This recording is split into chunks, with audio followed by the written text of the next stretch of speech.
Happy bahay, happy buhay. Mag-asawang patnubay, sa mag-asaway gabay. Sino ba ang hindi naaaliw makakita ng isang kalesa? Pambansang sasakyan para sa masa.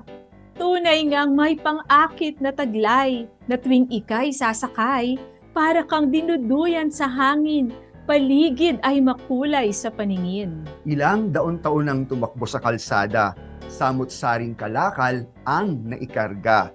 Iba't ibang lahi at lipi ang naging pasahero.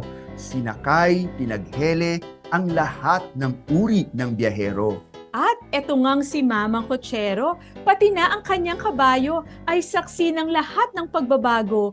Mula noong panahon ni Maria Clara hanggang ngayong makabagong teknolohiya, buhay ang kalesa sa puso ng kalsada. Ngayong buwan ng wika, ating silipin kung ano nga ba ang pagkakatulad ng kalesa sa ating wika at kultura. Sinisimbolo ng kalesa ang ating wika at kultura. Tumayo, nanindigan sa hamon ng panahon. Hindi nagpatinag sa pananakop ng sino mang dayuhan. Sa halip ay nagpasaling lahi sa iba't ibang henerasyon. Sinisimbolo din ng kalesa ang karanasan nating mga Pilipino.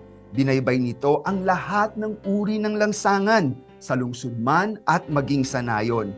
Atag man o baku-bako, mananatiling matatag.